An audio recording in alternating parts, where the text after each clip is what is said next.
Assalamualaikum warahmatullahi wabarakatuh. Pada kesempatan kali ini materi yang akan disampaikan adalah tentang ronde keperawatan dan sentralisasi obat ya.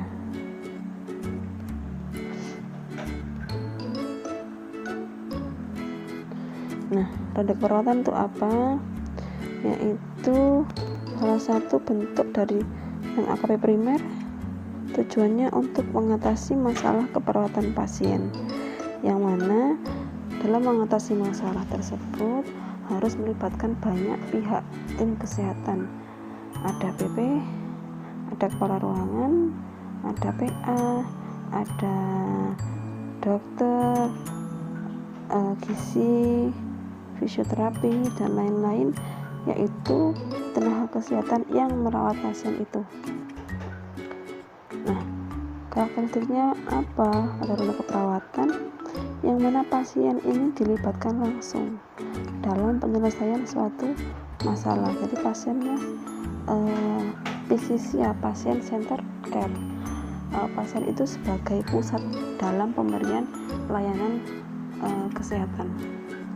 PA, PP, konselor melakukan diskusi bersama terkait dengan kondisi pasien. Nah, konselor membantu mengembangkan kemampuan PP dan PA dalam meningkatkan kemampuan mengatasi masalah.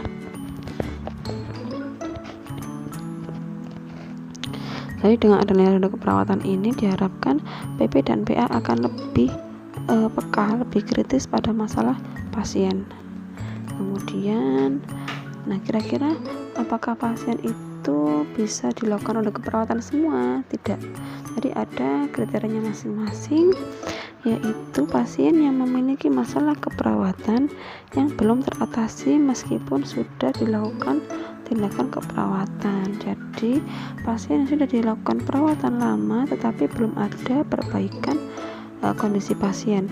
Kemudian atau pada pasien dengan kasus baru atau langka, yang mana perawat masih belum punya pengetahuan dan keterampilan yang mumpuni pada kasus tersebut. Kemudian tujuan ronde keperawatan apa? Yang pertama adalah menumbuhkan cara berpikir kritis dan sistematis perawat ya. Kemudian meningkatkan kemampuan validasi data pasien. Kira-kira dengan adanya ronde keperawatan ini nanti diharapkan akan diketahui kira-kira perawat itu benar-benar sudah bisa enggak cara melakukan validasi ke pasien. Jangan-jangan masalahnya adalah di perawatnya itu, pengetahuannya kurang, keterampilannya kurang, sehingga pasiennya belum bisa sembuh dengan cepat. Kemudian meningkatkan kemampuan melakukan diagnosis keperawatan, kemudian menumbuhkan pemikiran tentang tindakan keperawatannya seperti apa. Intinya di sini adalah meningkatkan berpikir kritis perawat dalam melakukan asuhan keperawatan. Jadi ketika perawat sudah melakukan asuhan keperawatan, akan dievaluasi apakah benar, apakah sudah tepat yang dilakukan oleh perawat itu, apakah sudah benar pengkajiannya, apakah sudah benar cara mengambil diagnosis keperawatannya, sudah tepat menentukan intervensinya, sudah benar cara melakukan evaluasinya. Itu yang nanti yang akan dilihat. Nah, manfaatnya apa? Masalahnya pasien dapat segera teratasi, kebutuhannya pasien terpenuhi, terciptanya komunitas perawat yang profesional. Jadi semakin sering dilakukan ronde keperawatan, maka perawatnya akan semakin kritis, perawatnya akan semakin pinter ya. Kemudian terjalinnya kerjasama antar tim kesehatan ya, karena biasanya dalam merawat pasien itu perawat berdiri sendiri, dokter berdiri sendiri, ahli gizi berdiri sendiri. Nah, dengan adanya ronde keperawatan ini, maka kita akan belajar bersama-sama. Akan ada kerjasama tim yang bagus antara tenaga kesehatan, karena semua tenaga kesehatan yang merawat pasien akan berkumpul dan berdiskusi bersama untuk menyelesaikan masalahnya pasien. Nah, kemudian perawat dapat melaksanakan model asuhan keperawatan dengan tepat dan benar ya, karena tadi ada evaluasi. Nah, ini persiapannya ada dokumentasi pasien dari masuk ya. Nah, ini alur rondenya. Jadi ada tahapan pra, ada pelaksanaan di nurse station, pelaksanaan di kamar pasien, dan pasca ronde. Nah, pada tahap pra, maka perawat itu harus menetapkan pasiennya seperti apa. Kira-kira pasiennya itu apakah sudah sesuai dengan kriterianya, ditentukan dulu. Ketika sudah pas pasiennya, maka pasien harus dilakukan persiapan dengan apa? Dengan melakukan info konsen ke pasien dan melengkapi data pengkajian dari awal dia masuk sampai hari perawatan, di mana dia direncanakan untuk melakukan ronde keperawatan. Nah, setelah semua dikaji masalahnya, ketemu masalah perawatannya apa, maka Karu, kepala ruangan, akan mengundang semua tim kesehatan, tim tenaga kesehatan yang merawat pasien, diundang, dikumpulkan dalam satu ruangan. Nah, tadi PP itu yang mengkaji, PP yang terkait mengkaji semua kegiatan, semua hasil kondisi perawatan pasien, dijelaskan semuanya. Kemudian Karunya mengundang semua tim kesehatannya. Kemudian PP menyajikan masalahnya. Masalah yang sudah dikaji tadi akan disampaikan di hadapan semua tenaga kesehatan yang merawat. Apa yang disampaikan? Diagnosis perawatannya apa yang diambil, datanya yang mendukung diagnosisnya apa saja, intervensi yang sudah dilakukan apa aja, dan hambatannya. Ya, setelah ada presentasi seperti ini, maka tim kesehatan pun dapat penjelasan gamblang terkait dengan kemajuan dari kondisi pasien. Setelah dijelaskan seperti ini, maka selanjutnya adalah tim kesehatan semua menuju ke pasien untuk apa? Validasi data ulang. Kira-kira apakah yang dijelaskan perawat di sini sesuai dengan pada pasien. Jadi semua tim medis yang merawat pasien akan melakukan pengkajian, ya, pengkajian ulang atau validasi data. Semua dilakukan. Setelah itu, setelah validasi data ke pasien, meriksa pasien, tanya ke pasien, balik lagi PP konselor paru, balik lagi di nurse station.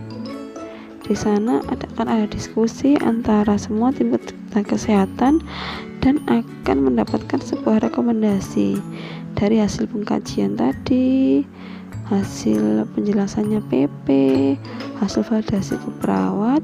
Kemudian ada rekomendasi, kira-kira dokter menyarankan apa, farmasi menyarankan apa, fisioterapi menyarankan apa, perawatnya bagaimana, akan dijelaskan nanti ya, sehingga nanti kesimpulan yang didapatkan ini akan menjadi PR dari PP tersebut untuk memperbaiki pelayanan keperawatan yang diberikan ke pasien. Dengan adanya ronde ini, maka diharapkan pasiennya yang tadinya tidak kunjung sembuh bisa segera sembuh. Seperti itu.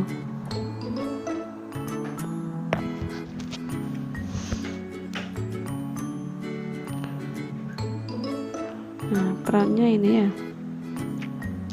Peran PP dan PA-nya menjelaskan data pasiennya, diagnosisnya sampai dengan intervensi, hasil evaluasinya, dan masalah-masalah yang belum terkaji. Jadi ini penting. Ketika presentasi di depan semua tenaga kesehatan, maka jelaskan masalah kronis apa pasien yang belum dapat terselesaikan atau belum terkaji. Sampaikan. Bagaimana dengan perawat konselor dan tenaga kesehatan yang lainnya? Jadi ada perawat konselor memberikan justifikasi, memberikan reinforcement, validasi masalahnya ke pasien benar atau tidak. memvalidasi apakah yang disampaikan oleh PP dalam presentasi sudah sesuai dengan kondisi terakhir pasien, apakah ada masalah baru atau ada masalah yang sudah tidak muncul lagi tapi tetap ditulis. Ya, mengarahkan dan koreksi, intinya adalah mengoreksi apa yang sudah dilakukan oleh PP. Inti dari ronde itu adalah kita berdiskusi sama-sama, kita cari second opinion. Karena apa? Nanti sudah pasien sudah dirawat oleh perawat tersebut sudah sesuai dengan apa yang standarnya, tapi kita butuh orang lain untuk melakukan koreksi, untuk memberikan masukan kira-kira pasien ini diapakan agar perawatannya bisa maksimal. Barangkali ada hal-hal yang hilaf tidak dilakukan oleh perawat sehingga nanti akan ada yang mengingatkan. Mengintegrasikan konsep dan teori yang telah dipelajari, karena ada keperawatan otomatis perawatnya belajar lagi, buka teorinya lagi. Dengan demikian perawat pun akan ingat lagi dengan materinya yang didapatkan ketika perkuliahan, konsep teorinya akan matang lagi. Ya, jadi intinya itu ronde keperawatan. Kemudian kita lanjut pada sentralisasi obat. Nah, intinya pada SO itu atau sentralisasi obat itu adalah pengelolaan obat, di mana seluruh obat pasien itu dikoordinasikan oleh perawat. Jadi intinya tidak ada yang namanya pasien bawa obat sendiri ketika di rumah sakit. Pasien dan keluarga mengkonsumsi obatnya di ruangan tersebut tidak akan ada. Jadi semua obat-obatan akan terpusat pada perawat. Tujuannya apa? Mengelola obat pasien, ya, sehingga 6T1W-nya itu dapat berjalan dengan baik. Kemudian meningkatkan pengetahuan PP dan PA pada 6T1W. Kemudian meningkatkan kepuasan pasien dan keluarga. Jadi ketika nanti obat itu diperawat semua, kemudian perawat bisa mengatur pemberian obat pada pasien, maka nanti efeknya adalah terjadi perawatan yang maksimal karena tidak ada perancu. Karena apa? Obat yang ketika keluarga itu membawa obat sendiri, maka dia akan tidak sesuai dengan jadwal pemberiannya dan bisa merancukan proses pengobatan yang sudah dilakukan. Meningkatkan kepercayaan pasien dan keluarga, ya, karena setiap mau injeksi perawat harus edukasi, ini obatnya apa yang dimasukkan, manfaatnya apa. Dengan adanya komunikasi antara keluarga, pasien, dan perawat, maka itu akan sangat meningkatkan kepuasannya pasien, ya. Meningkatkan kepatuhan pasien pada program terapi. Kalau dipegang perawat, maka akan terjadwal pemberiannya, tidak akan ada kejadian lupa minum obat karena sudah terjadwal. Nah, alasannya kenapa harus disentralkan obat-obatannya itu, yang pertama, obatnya pasien tuh banyak. Karena satu pasien aja obatnya bisa 6, ya. Nah, kalau ada keluarganya, kalau yang jaga itu ibu, orang tuanya yang sudah sepuh-sepuh, resiko tinggi untuk lupa. Ini obat diminum jam 8, jam 12, jam 2, kemudian tertukar, ya. Jadi nanti efeknya pun akan berbeda. Dengan disentralkan di perawat, maka nanti bisa memaksimalkan pemberian obatnya itu tepat jadwal, ya. Kemudian obat yang diberikan sebelum diagnosis pasti hanya untuk mencoba. Jadi kadang dokter itu pun ada diagnosanya belum pasti, belum ditegakkan pasti pasti butuh pemeriksaan yang lain, sehingga dokter itu pun akan coba-coba obat, apakah obat A cocok, obat B cocok, seperti itu. Sehingga ketika disentralkan pada perawat, maka pelaksanaannya akan lebih mudah daripada ketika diberikan ke pasien. Ya, obatnya kok diubah-ubah, dan nanti akan memberikan persepsi yang negatif oleh keluarga pada instansi kesehatannya, menggunakan dosis yang lebih besar daripada yang diperlukan. Jadi nanti biar tidak membingungkan keluarga pasien ketika dosis yang diberikan itu lebih dari dosis secara umum. Tadi yang selanjutnya, meminimalkan kejadian lupa minum obat seperti yang saya jelaskan tadi. Kemudian memesan obat lebih daripada yang dibutuhkan. Jadi biasanya jika obat-obatnya itu kok lebih di pasien, maka ketika pulang obat itu akan diretur atau dikembalikan ke farmasi, sehingga yang dibayar adalah obat yang dipakai saja, tidak obat-obatan yang tidak penting oleh pasien. Nah, jika ada obat-obatan yang butuh disimpan di kulkas, maka akan lebih memudahkan karena tidak pasti setiap ruangan itu ada kulkasnya. Mengeluarkan obat dari tempat penyimpanan terlalu banyak pada suatu waktu sehingga dipakai berlebihan. Baik, dengan ada tersentral seperti ini akan memudahkan perawat untuk menghindari penggunaan obat yang berlebihan. Nah, ini adalah alurnya, bagaimana teknik mengelola obatnya. Yang pertama, dokter akan memberikan sebuah resep pada perawat. Perawat akan memberikan resepnya itu ke keluarga. Nanti keluarga akan mengambil obat di apotek, kemudian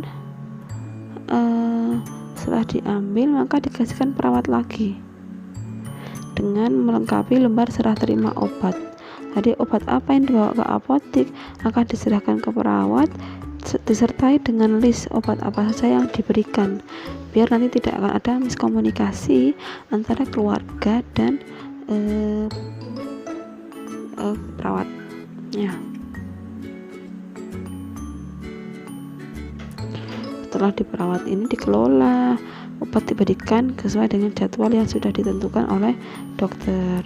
Nah, jika pasiennya pulang, maka perawat tidak perlu menyimpan obatnya, langsung diberikan atau diedukasikan ke pasien dan keluarga bagaimana terkait dengan tepat jenis, tepat dosis, tepat waktu, tepat pasien, dan tepat cara pemberian. Nah, dijelaskan detail kepada pasien dan keluarga sebelum mereka pulang. Tetapi ketika pasien dirawat inap, maka obat akan disimpan oleh perawat dalam kotak obat dan diberikan sesuai dengan jadwal yang sudah ditentukan. Nah, ini pembagian obatnya. Ketika obat sudah diberikan oleh keluarga ke perawat dan obat sudah di list atau disesuaikan dan tanda tangan di lembar serah terima obat, maka obat secara legal sudah diserahkan ke perawat. Nah, tugasnya perawat apa? Kemudian menjadwalkan obat sesuai dengan jadwal yang sudah ditentukan oleh dokternya. Kita jadwalkan di RPO, ya, di lembar pemberian obat ini. Setelah itu, maka perawat bisa memberikan obat tersebut sesuai dengan jadwalnya, sesuai dengan tepatnya, ketepatan pemberian obat. Setelah itu, setelah diberikan, jangan lupa pantau efek samping. Apakah pasien itu alergi dengan obat yang diberikan? Apakah ada efek-efek tertentu pada pasien setelah diberikan obat? Efek pusing atau efek gatal-gatal, semua itu nanti dicatat, ya, catat di sini. Nanti setiap setelah memberikan injeksi harus didokumentasikan, ya. Sekarang tiap rumah sakit sudah punya sendiri lembar pemberian obat masing-masing, sehingga tidak campur dengan rekam medis. Setelah itu perawat pun harus mengecek apakah obatnya itu cukup untuk pasien, mengecek ketersediaan obat. Nah ini ya, ini hanya contoh lembar pemberian obat. Nanti di sini ada jadwalkan jam berapa saja diberikan obat. Nah, bagaimana jika ada obat baru? Ya ditulis di sini mana yang stop, mana yang baru. Selanjutkan, jadi ketika ada obat baru maka langsung jadwalkan di sini, kemudian ditulis di sini ya, read apa yang obat yang stop, apa yang ditambah baru, sehingga nanti ya ini yang ganti, ini yang stop, diberi penjelasan sehingga nanti perawat yang siap selanjutnya bisa memahami terapi selanjutnya seperti apa. Jika pemberi obat yang tidak rutin, maka dokumentasi hanya dilakukan pada buku masuk obat. Pada selanjutnya diinfokan pada keluarga dengan kartu khusus obat. Nah, pada obat yang khusus pemberiannya pun berbeda. Nah, obat apa aja? Yaitu obat yang cukup mahal.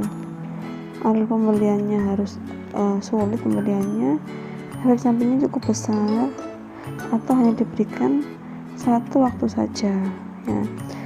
Nah, obat-obatan ini yang memberikan harus perawat primer, bukan perawat asosiat, karena tadi sangat beresiko terjadi kesalahan, sehingga PP yang harus bertindak langsung ya. Nah, untuk menghindari adanya ketidakpercayaan pasien ke perawat terkait dengan pemberian obat khusus, maka setelah memberikan obat maka wadahnya diberikan ke keluarga sebagai bukti bahwa wadah ya obat ini sudah diberikan ke pasien ya. Jangan lupa sebelum memberikan obat ke pasien dijelaskan nama obatnya, kegunaannya apa, efek sampingnya apa nanti yang diterima oleh pasien ya, sehingga nanti akan meningkatkan kepercayaannya pasien. Tambah lagi obatnya, wadahnya dikasihkan ya, sehingga nanti pasien dapat puas karena obatnya mahal, cara pemberiannya juga bagus seperti itu. Nah, ini tentang persediaan obat. Bagaimana menyimpan persediaan obat ya, periksa jenis obatnya dulu, obatnya ini obat yang high alert atau tidak, karena penyimpanan obat high alert ada tempatnya sendiri-sendiri ya. Kemudian jumlah obatnya dan tulis etiketnya serta identitas pasiennya, jangan lupa. Jadi obatnya harus ada identitas pasiennya, ada etiketnya ya. Kemudian sistem kartu persediaan pada stok obat dan alat kesehatan di ruangan. Jadi ada rumah sakit itu yang ini di ruangan ada stok alat dan stok obat. Tujuannya apa? Agar ketika ada kebutuhan obat ekstra atau kebutuhan alat kesehatan ekstra dapat diambil di sini, tetapi nanti tetap dimintakan ulang ke farmasi, sehingga stok ini tidak berkurang meskipun sudah diambil seperti itu. Sehingga kalau butuh mendadak bisa cepat langsung diambil karena tempatnya di ruangan, tidak pakai memanggil pihak farmasi. Nah, ini nomor 1 stok. Nanti ditulis di sini spat 10 cc ada berapa, obat dan senter ada berapa, ditulis semua di sini. Ketika setelah dipakai ya langsung diganti lagi. Kemudian lemari obat. Nah, lemari obat itu banyak ya. Ada lemari obat pasien yang kayak gini nih ya, punya pasien. ada lemari pendingin pada obat-obatan yang perlu dijaga suhunya, lemari obat khusus untuk obat high alert seperti obat rasa, obat dengan laboratorium tinggi, dan obat jenis narkotika. Selain obat khusus ini biasanya taruh lemari sendiri dalam keadaan terkunci. Tidak ada yang bisa membuka itu tanpa seizin perawat primer. Kuncinya pun akan dibawa oleh perawat primer, saking pentingnya sehingga benar-benar diamankan obat yang ini, sehingga benar-benar ketika mau memberikan harus double cross check. Kemudian troli emergency, ini ya, troli emergency. Nah, ini tadi alurnya SO seperti yang saya jelaskan tadi. Dokter memberikan resep ke perawat memberikan ke keluarganya untuk diambil di apotek atau farmasi, kemudian dibawa oleh keluarga bawa ke perawat sambil mengisi lembar SO, lembar persetujuan SO, menjelaskan bahwa pasien dan keluarga setuju bahwa obatnya tersentral di perawat.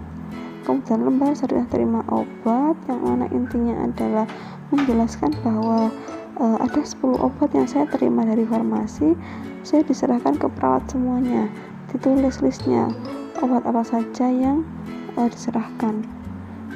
Kemudian buku serah terima obat. Nah, kira-kira perannya apa PP dan PA dalam SO? Yang pertama adalah menjelaskan tujuannya dilaksanakan SO, menjelaskan manfaatnya, memfasilitasi sepertujuannya, kemudian melakukan pencatatan dan kontrol terhadap pemakaian obat selama pasien dirawat, melakukan tindakan kolaboratif ya, nanti kemudian obat itu betul koordinasi dengan farmasi dokter terkait dengan pemberiannya. Ini ya, ketika mau role play sentralisasi obat, maka disiapkan inform konsen, format kontrol untuk pemakaian obat, buku SO-nya, kemudian lari obatnya, dan bagaimana ada kotak sentralisasi obat. Nah, ini penting ketika mau role play. Jadi ketika mau role play, ini semua harus disiapkan. Nah, ini terkait dengan ODD, one day dose dispensing dan unit dose dispensing ya. Namanya one day, maka obat yang diberikan dari farmasi ke perawat adalah dalam bentuk sehari ini gitu ya. Kemudian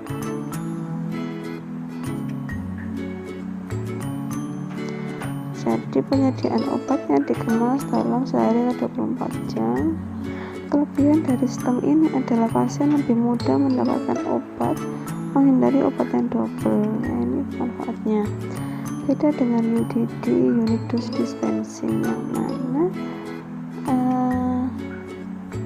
sudah di packing. Ini obat pagi, ini obat sore, ini obat malam. Nah, pada ODD one day ini, misalkan contohnya ya, pasien dalam sehari dapat antrain 3, ranitidin 3, ondansetron 3, maka yang dibersihkan yaitu berarti yang ditaruh adalah ada 3 antrain, ada 3 ranitidin, ada 3 ondansetron, seperti itu misalkan ditulis semua. Tetapi pada metode UDD atau unit dose, maka pihak farmasi sudah ngepack sendiri. Oh, ini obat pagi, ada metamizol 1, ada antrain dan ranitidin. Obat sore di packing sendiri, diplastiki sendiri ya, jadi dikemas-kemas sendiri, sehingga ketika mau diberikan perawat tinggal melihat kemasannya. Oh, ini obat pagi, ini obat sore, ini obat malam, begitu ya, maka akan lebih mudah. Dengan adanya sistem undang-undang dasar Indonesia, maka ini nggak pakai. Nah ini sudah. Nah mungkin ini yang saya sampaikan terkait dengan